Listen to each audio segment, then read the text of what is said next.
When was it last that you really spent time thinking about a poem? How many poems have been written to be forgotten, swept away like the sands of time? I'll tell you who I remember. Anopsis, Cleotut. What's his name? He was the greatest of all.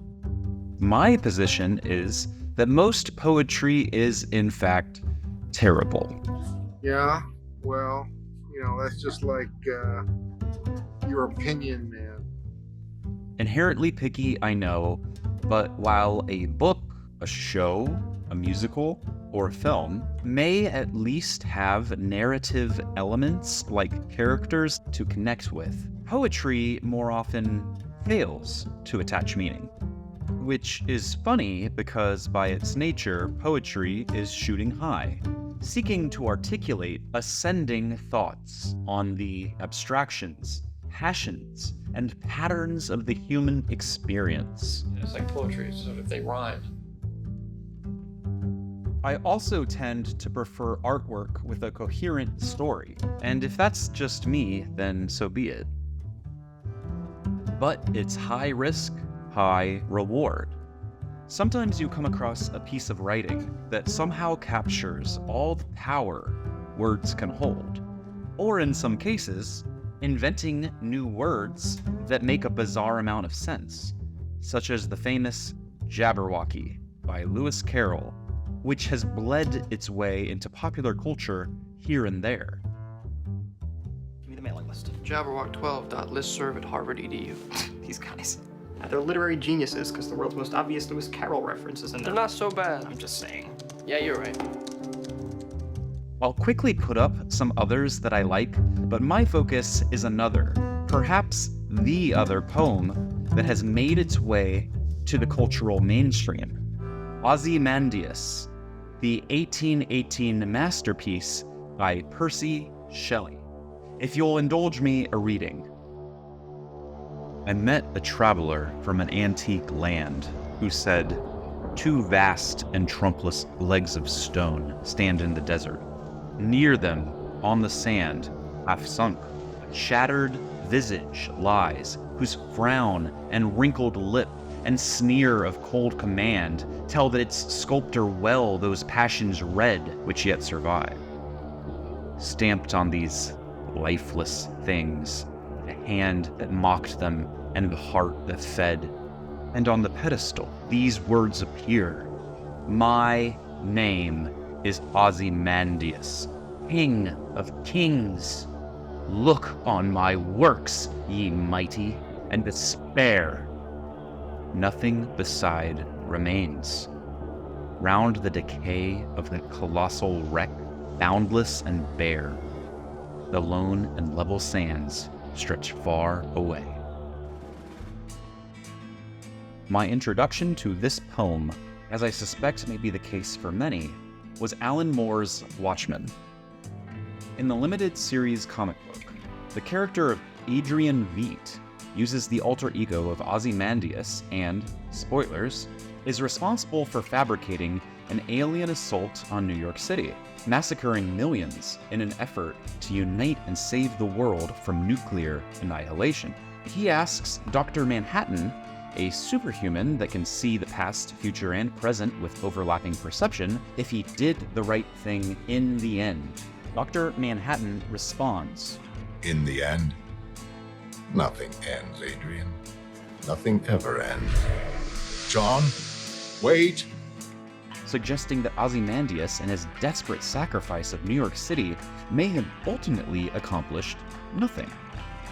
Veidt is left to ponder the meaning of his words, but might have been well served remembering that his superhero name originates from a poem that indicates that every achievement ultimately ends up as wreckage eroded by time.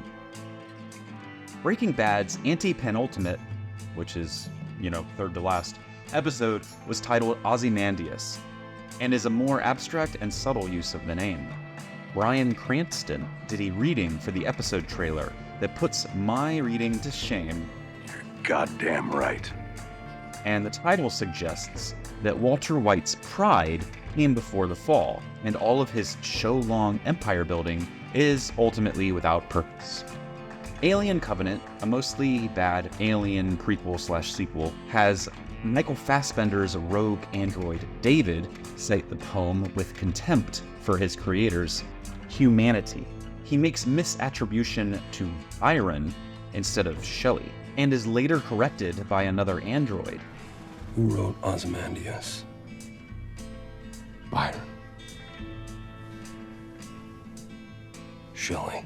Apparently to show him as more error-prone than his megalomaniacal attitude suggests that he imagines. He's also shown bringing devastation and destruction, arguably with the aim of facilitating a new form of creation. His vision of perfection, a shadow of his own insecurity about his origin. It's pretty stupid. So, having established that the poem has been referenced and clearly influenced a number of stories, one must ask, why? The poem, for anyone who needs the dissection, is about the impermanence of even the greatest accomplishments. The Empire of Ozymandias, the King of Kings, is now barren sand and a crumbling statue. A meme developed recently about how often masculine men think of the Roman Empire. How often would you say you think about the Roman Empire? Okay, so I need to be honest. I think about swords vastly more than the Roman Empire, but I think about swords a lot. A lot. Can't help but bridge this online discovery to the cultural relevance of Ozymandias. The builders of society contemplate the works, the industry, and the longevity of what prior civilizations have created. But alongside this, I suspect, is a detectable, creeping insecurity about our ability to preserve that which has been established.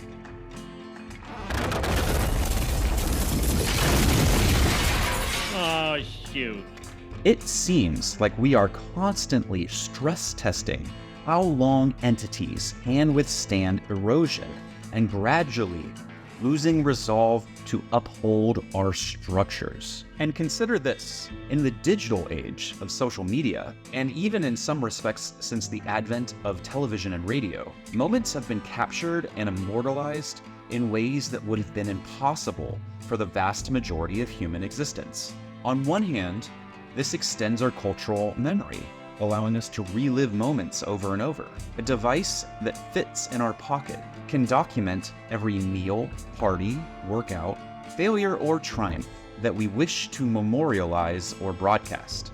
This is an economic supply shock for memory, as too many, too often, will crowd out the ability to remember a specific moment or fracture the cultural consensus of historical events. Facing this new world, where everything is permanent but diluted in competitive attentive capture, nothing beside remains. It seems to me that we are faced with a choice: build, maintain, and endure, or crumble. The mistake of the poetical Ozymandias, the Greek name for the pharaoh Ramses II, is to believe that his works belong only to him. And in his arrogance, his sneer of cold command, he believes the immortality of his legacy is assured. Clearly, he was mistaken. And yet, the Egyptian pyramids still stand. The Via Appia, the Roman roads, are still used to this very day. We need to appreciate and honor those who plant trees under whose shade they shall never sit. Acts of destruction are really quite easy, and the sands of time are capable of doing it without intervention. Creation, that is the challenge worthy of mortal aspiration. To those good men and women building the future, do not despair, but rejoice. You are the kings.